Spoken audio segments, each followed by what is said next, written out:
Olá, meus queridos, Deus abençoe a sua vida. Aqui quem fala é o pastor Ítalo Dean, pastor auxiliar da Igreja Evangélica Assembleia de Deus na cidade de Arari. Igreja atualmente aí presidida pelo pastor Manuel Batista de Lima, nosso pastor presidente. Quero nesse momento agradecer a Deus por poder estar aqui neste canal, compartilhando com você a mensagem da Palavra de Deus, em especial a nossa lição de escola bíblica dominical. Nós estamos estudando, como você já sabe, o terceiro trimestre de 2020 e dependendo da igreja onde você está congregando, você deve estar estudando, repetindo a lição do trimestre passado, a igreja eleita, comentada pelo pastor Douglas Batista, ou quem sabe está estudando a edição especial que tem como tema geral os princípios divinos em tempos de crise, a reconstrução de Jerusalém e o avivamento espiritual como exemplos para os nossos dias, lição comentada pelo saudoso teólogo e pastor Eurico Bergstein.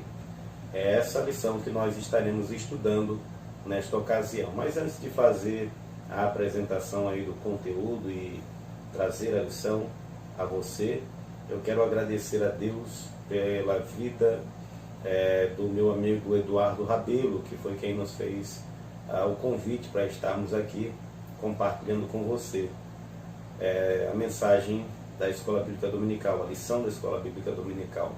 Louvar a Deus pela vida do pastor Osiel Gomes, que é o presidente da Comissão de Educação e Cultura da nossa convenção, e pela vida do pastor presidente, pastor Pedro Aldir Damasceno.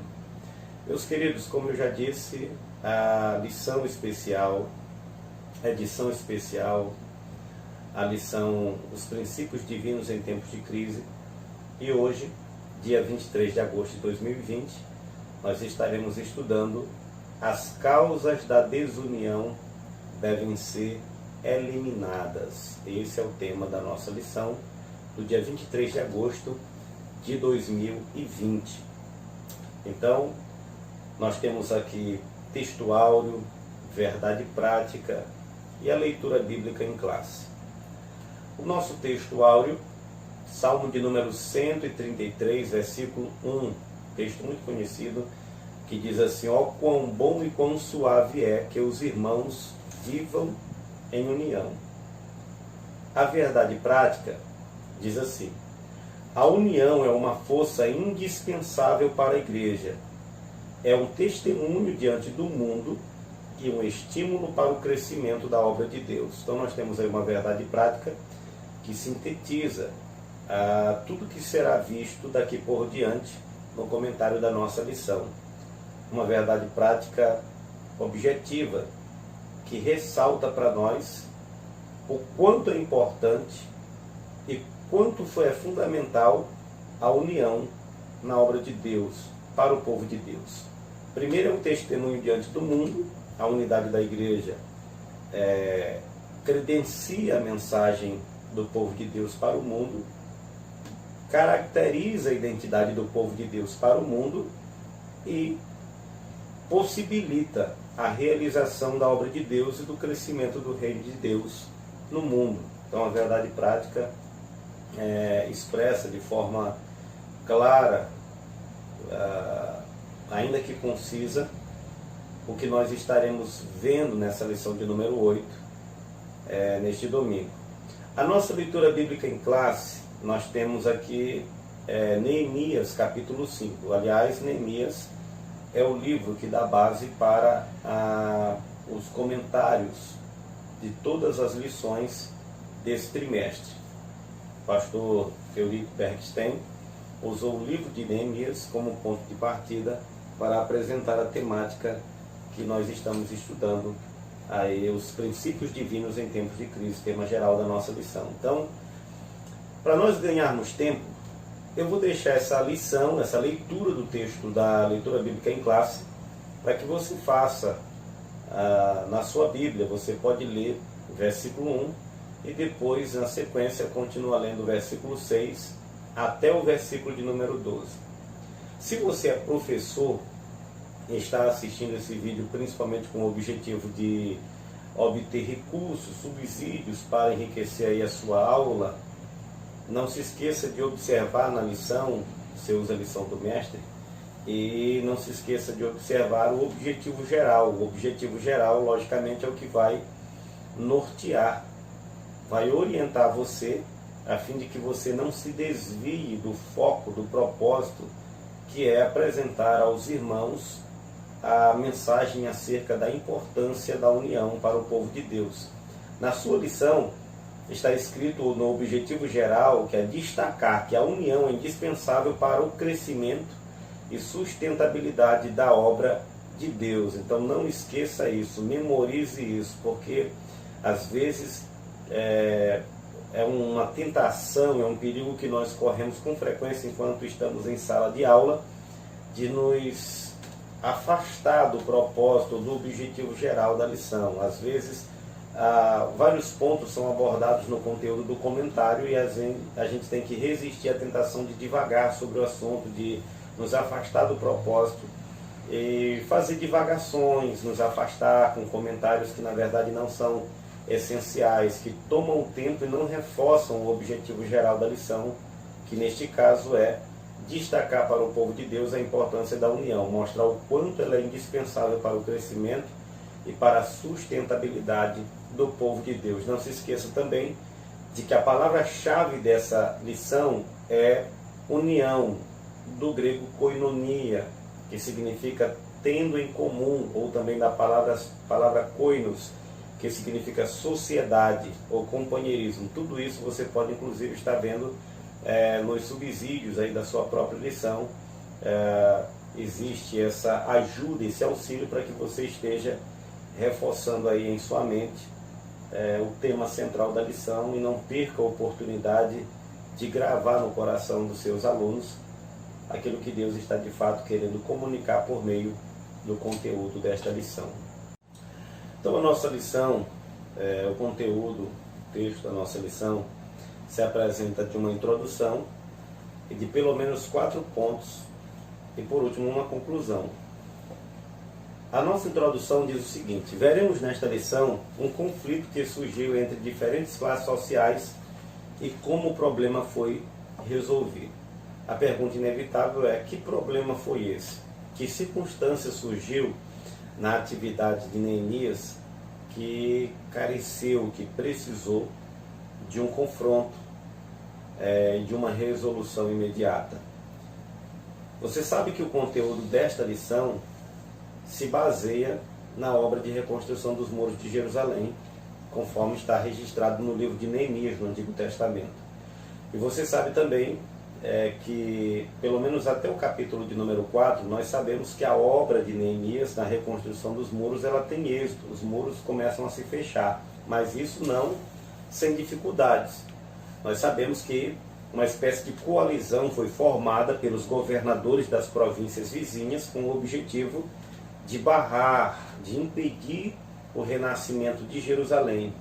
Essa coalizão era formada por alguns personagens, conforme aparece no capítulo 4, Tobias, Sambalate, Gesem, o Arábio, e outros povos vizinhos que se uniram no propósito de impedir a obra que Neemias estava realizando na cidade. No capítulo 4, a oposição provocada por aqueles líderes, por aqueles governadores, se baseia na tática da zombaria, da ridicularização da obra. Mas nós sabemos que Neemias, confiando no propósito de Deus, na vocação que o Senhor havia lhe dado e determinado a cumprir tudo isso, ele resiste com sabedoria, resiste com firmeza, resiste com confiança, resiste com oração e anima o coração do povo para resistir aos ataques externos que eles estão sofrendo com o objetivo de parar a obra. Mas no capítulo 5, o problema muda. Muda em que sentido? No capítulo 4, os ataques são externos. Mas agora no capítulo 5, Neemias tem que lidar com um problema interno. Entre os próprios judeus surge uma queixa, surge uma dificuldade, um problema que poderia inclusive dividir a força de trabalho de Neemias e fazer, logicamente, malograr o seu trabalho, fracassar o seu trabalho. Então, no capítulo 5, nós somos informados, a partir do versículo 1, que houve queixa de alguns do povo, juntamente com suas mulheres, contra os seus irmãos judeus. E nós vamos ver mais adiante qual era a natureza desse problema. Mas o que nós precisamos destacar para os nossos alunos, a partir desta introdução, é o problema interno que surge no processo de reconstrução dos muros de Jerusalém. Levando em consideração a essência da unidade, como característica do povo de Deus, do povo de Israel na Antiga Aliança, e como é também da Igreja no Novo Testamento, nós precisamos considerar agora por que a união é tão importante para o povo de Deus. No primeiro ponto, o pastor Eurico Bergstein levanta a questão de como a união caracterizava os judeus libertos do cativeiro. E ele apresenta para nós aí pelo menos três subdivisões desse ponto, que nós iremos considerar rapidamente. Em primeiro lugar, qual era a base desta união? Qual era a base da união do povo de Israel nos dias de Neemias? Ora, em primeiro lugar, todos eram o mesmo povo, eles eram descendência de Abraão, eles eram o único povo que confessavam a fé no único e verdadeiro Deus. Isso sempre foi uma marca característica, era um fundamento da unidade do povo de Israel. Eles eram descendência de Abraão, era o povo a quem Deus havia escolhido desde o princípio, por meio do qual o próprio Deus abençoaria todas as famílias da terra. Então, o objetivo, a lembrança da origem do povo como descendência de Abraão e como povo escolhido por Deus, era uma das coisas que estimulava, fomentava a consciência da necessidade da unidade para o povo. Em segundo lugar, este povo que está trabalhando com Neemias, eles vieram do cativeiro, eles experimentaram a providência de Deus, a providência da libertação. Eles fazem parte de uma geração que experimentou o cumprimento da promessa divina, porque desde o princípio Deus havia anunciado o tempo de duração do cativeiro, que quando o cativeiro terminasse, o próprio Deus os traria de volta para a terra e os abençoaria uma outra vez. Então, este povo que está trabalhando com Neemias devia ter consciência do bem que Deus havia realizado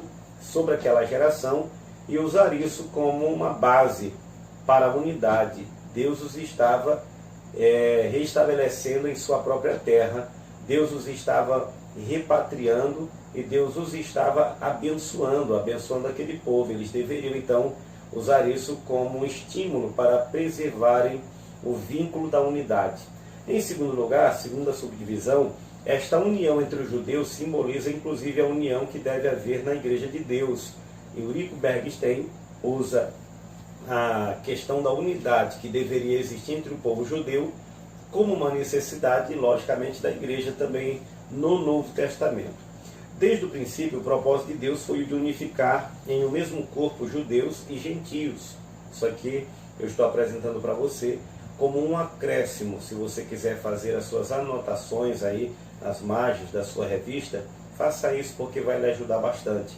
Então, no capítulo 2, nós ficamos sabendo por meio do apóstolo Paulo que sempre foi o propósito de Deus unir judeus e gentios em um único corpo, que logicamente nós chamamos de igreja, conhecemos e chamamos ou designamos de igreja. O episódio registrando a experiência dos judeus na reconstrução dos muros de Jerusalém é uma imagem perfeita dessa realidade pretendida e determinada por Deus para a igreja. Assim como a unidade do povo foi quesito fundamental para o êxito da reconstrução dos muros, a unidade do povo de Deus na igreja também é quesito fundamental para o sucesso da obra da igreja no mundo. Nós sabemos que a igreja de Deus está empenhada, está responsabilizada por Deus e deve estar empenhada no propósito de fazer a obra de Deus, de cumprir a sua missão. Nós temos a responsabilidade de cumprir o nosso papel de ser uma comunidade de adoração a Deus, conforme está registrado na primeira carta de Pedro, no capítulo 2, versículo 5, onde Pedro diz que nós somos constituídos por Deus, casa espiritual, para oferecer a Deus sacrifícios de louvor. Tanto quanto também temos a responsabilidade de cumprir a nossa missão de ser comunidade de proclamação. No versículo 9, ainda no capítulo 2 da primeira carta de Pedro, Pedro também diz que nós somos constituídos, na verdade, como um sacerdócio real, uma nação santa, uma raça eleita, um povo que foi adquirido para anunciar as virtudes daquele que nos chamou do império das trevas para a sua maravilhosa luz. Então, somos uma comunidade de adoração, bem como somos também uma comunidade de proclamação. Essa é a nossa missão. E para cumprir essa missão, a unidade, a comunhão é algo fundamental. Então, usando como paralelo a unidade do povo de Israel e o êxito na missão de reconstruir os muros, o pastor Eurico Bergstein usa isso como uma imagem do que deve haver, do que deve existir, do que deve também regir a vida da igreja no Novo Testamento. A terceira subdivisão, esta união é uma verdadeira força. A união dos judeus liderados por Neemias foi sem dúvida algo decisivo e determinante para o sucesso da obra naqueles dias. Permanece sendo fundamental para que a igreja em todas as épocas e em cada geração possa cumprir o seu papel e desempenhar a sua missão. Ou seja, a união não é uma opção para o povo de Deus. A união é essencial, é vital, é fundamental. Nós precisamos estar unidos se quisermos ter êxito para cumprir a missão que Deus nos outorgou. Se você prestar atenção, essa foi uma das grandes preocupações do Filho de Deus antes de subir à cruz do Calvário. No capítulo 17, na chamada oração sacerdotal de Jesus, nós podemos ver claramente que o que ocupa o pensamento do Filho de Deus e, logicamente, as suas palavras na sua oração sacerdotal é a petição de que os discípulos pudessem ser um, alcançar um nível de unidade que pudesse tornar eles tanto como uma referência, que pudesse comprovar a filiação deles com o próprio Deus, que pudesse revelar o caráter de Deus e que tornasse essa comunidade unida a fim de que a obra dela e a obra de Cristo fosse executada com precisão. A missão que Deus havia confiado à igreja não viesse a fracassar na mão dos discípulos. Então, aqui nós temos, neste primeiro ponto, a base da unidade dos judeus, a unidade dos judeus como uma imagem para a igreja, da unidade da igreja, a necessidade que a igreja tem de permanecer unida, e uma amostra de como essa unidade é poderosa. Unindo o povo, mantendo o povo unido, Neemias conseguiu reconstruir os muros da cidade em apenas 52 dias. Uma obra que parecia impossível se tornou possível porque o povo era um. Os problemas que eventualmente surgem no desempenho da missão da igreja, eles serão superados à medida em que a igreja também se tornar uma. Então é isso que versa, sobre isso que versa o primeiro ponto desta lição. Agora, no segundo ponto, nós temos a união entre os judeus que estava ameaçada. Novamente, nós temos algumas subdivisões que devem ser consideradas. São pelo menos aí 2 subdivisões e eu vou apresentar elas de forma rápida. Em primeiro lugar, consideramos qual era a ameaça. Eu já falei um pouco sobre isso logo na introdução. Eu vou apenas reler o texto. Não está na leitura bíblica em classe, mas na sua Bíblia, no capítulo 5, nos versículos de 2 a 5, nós temos o seguinte texto, preste atenção. Alguns diziam, nós e nossos filhos e filhas somos numerosos, precisamos de trigo para comer e continuarmos vivos. Outros diziam, tivemos que penhorar nossas terras, nossas vinhas e nossas casas para conseguir trigo para matar a fome. Versículo 4. Havia ainda outros que diziam, tivemos que tomar dinheiro emprestado para pagar o imposto cobrado sobre as nossas terras e as vinhas. Versículo 5. Apesar de sermos do mesmo sangue dos nossos compatriotas e dos nossos filhos serem tão bons quanto os deles, ainda assim temos que sujeitar os nossos filhos e as nossas filhas à escravidão. E, de fato, algumas de nossas filhas já foram entregues como escravas e não podemos fazer nada, pois as nossas terras e as nossas vinhas pertencem a outros. Então, aqui nós temos uma dimensão do contexto e das circunstâncias do problema que Neemias está enfrentando.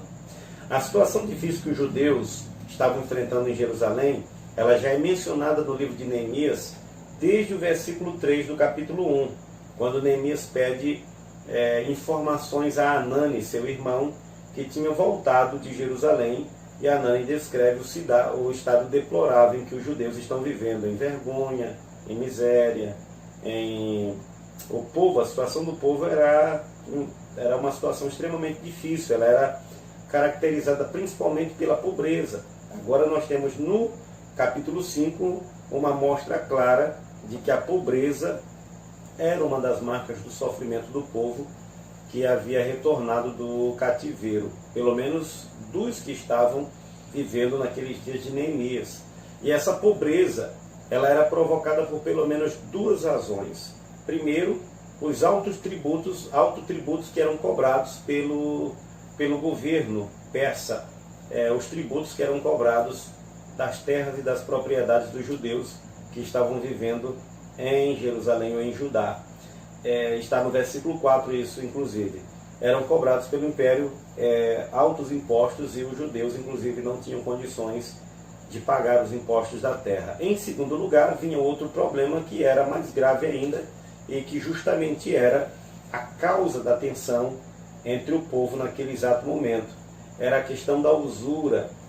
Era judeus mais ricos que estavam tirando vantagem da pobreza de seus compatriotas, emprestando dinheiro a juros altíssimos, que logicamente não se tinha condição de devolver, de pagar, e por isso se penhorava terras e, em última instância, filhos para servirem como escravos em pagamento das dívidas que não conseguiam ser saldadas. Então, era um problema de ordem social e econômica que estava atormentando a força de trabalho de Neemias, os judeus que estavam residindo ali em Jerusalém.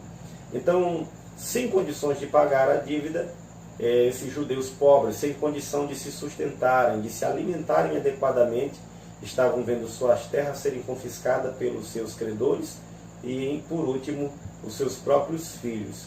Como se explica agora, segundo ponto, como se explica essa grande injustiça que estava sendo praticada no meio do povo de Deus? A falta de amor e a ambição levaram os judeus ricos a ignorarem completamente os princípios e os mandamentos da lei, que não apenas orientavam a fé judaica, mas também regulamentavam a ordem social que deveria caracterizar e reger inclusive a vida social e econômica do povo de Deus. O que eu estou lendo aqui são anotações minhas. Se você quiser, você pode tomar nota e fazer aí na sua lição.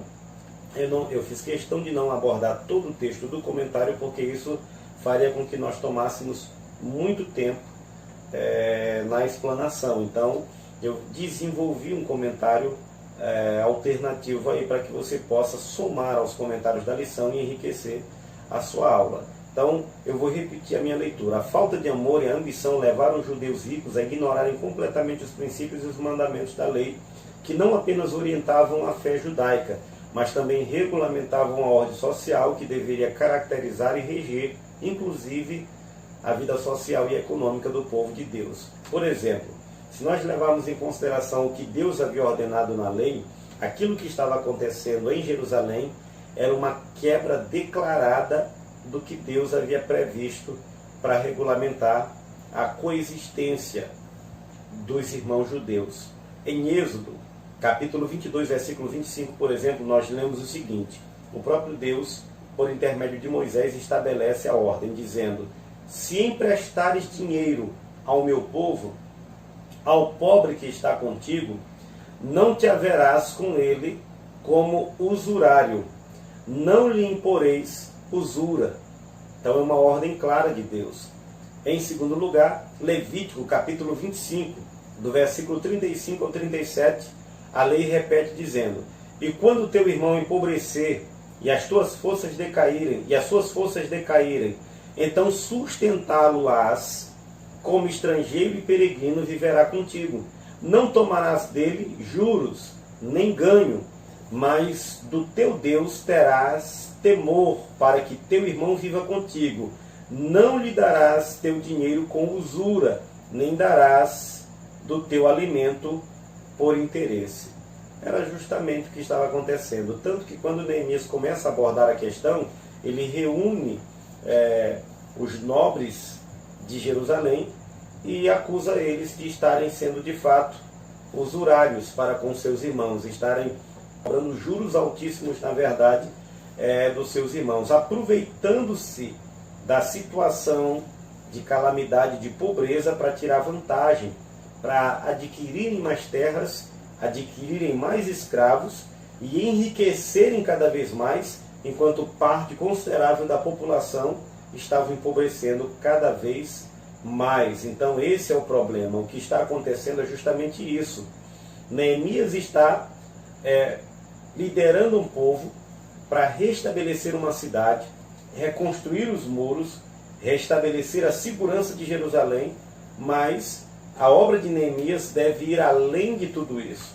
O povo de Deus precisa não apenas de uma restauração da infraestrutura da cidade de Jerusalém, eles precisam de uma restauração completa, de uma restauração da comunhão, inclusive, que está ameaçada. E Neemias, ele lida com esse problema, mostrando claramente que os nobres de Jerusalém, eles não estão amando os seus irmãos, eles não estão temendo a Deus, eles estão quebrando a lei, eles estão transgredindo a lei que regulamentava que esse tipo de comportamento não deveria ser praticado no meio do povo de Deus. No ponto 3, Neemias solucionou o problema. Nós temos novamente 3 subdivisões que precisam ser consideradas nesse ponto 3. Em primeiro lugar, Neemias convoca um grande ajuntamento. Se você ler o texto, você vai perceber que a princípio Neemias convoca os nobres. Ele dialoga com os nobres. Ele, na verdade, quando fica ciente da situação, ciente do que está ocorrendo, a Bíblia diz que ele fica irado, ele se revolta com aquele tipo de injustiça que está sendo praticada pelo povo de Deus. Aquele povo não deveria estar falhando daquela maneira, não deveria estar existindo. Neemias, na verdade, enche-se de zelo, porque aquela é uma condição que não deveria estar presente entre aqueles que formavam o povo de Deus, o povo da aliança. E ele, a princípio, tem um diálogo com os nobres e, em seguida, ele convoca uma assembleia com muita determinação, com muita coragem, sem fazer rodeios, sem se esquivar de sua responsabilidade. Neemias convoca uma espécie de assembleia, ele convoca um ajuntamento, conforme está no versículo 8 do capítulo 5, para lidar com a situação. Em segundo lugar, Neemias faz uma proposta conciliadora. Depois de mostrar o erro, depois de fazer uma acusação incisiva contra os nobres, de que eles estão realmente sendo usurários contra seus irmãos, e logicamente quebrando os princípios da lei de Deus, da palavra de Deus, confrontá-los com respeito ao erro que estão cometendo em relação à palavra de Deus. Agora Neemias também faz uma proposta.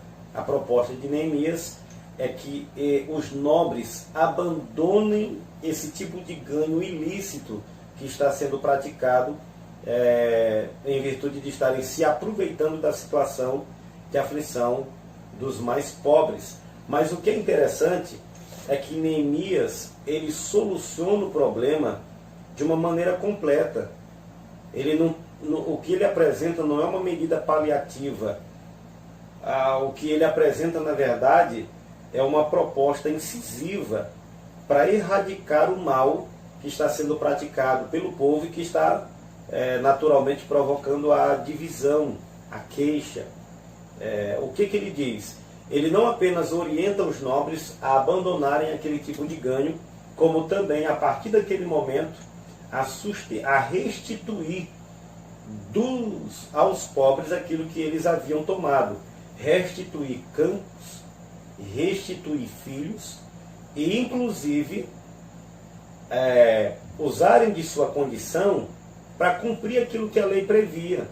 E o que a lei previa? O próprio Deus, nas passagens que nós lemos anteriormente, em Êxodo e em Levítico, diz que se um judeu se achasse em condição de dificuldade, pobreza, outro judeu ou outros judeus da comunidade que estivessem em condição de lhe socorrer, iriam sustentá-lo até que ele saísse daquela situação difícil.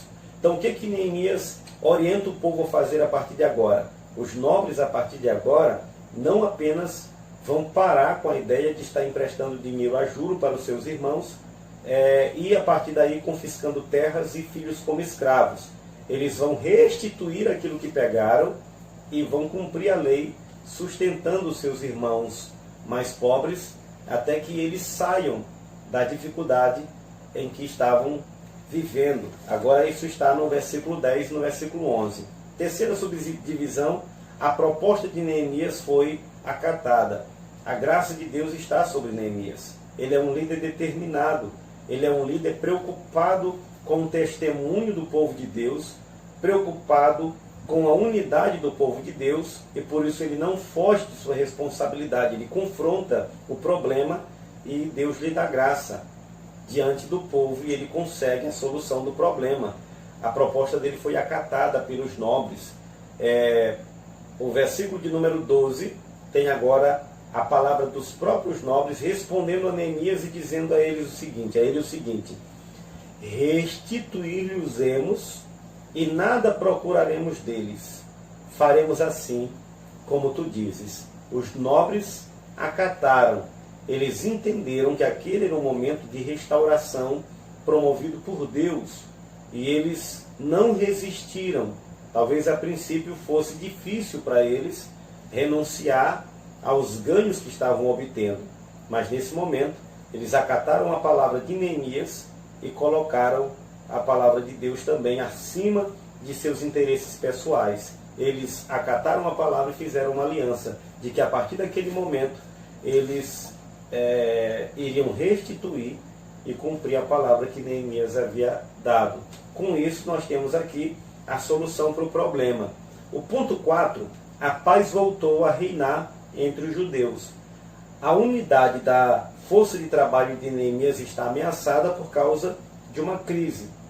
Mas, a partir do momento em que Neemias toma conhecimento do problema, ele confronta o problema, apresenta uma solução, e a solução é acatada de fato. Com isso, ele traz de volta a paz e elimina o mal que ameaça a unidade do povo de Deus. Com isso também, ele garante que a sua força de trabalho permaneça servindo na obra de reconstrução dos muros. Aqui nós temos, então, novamente 3 subdivisões. Primeira, surgindo um problema entre os irmãos, deve logo ser tratado com muita diligência.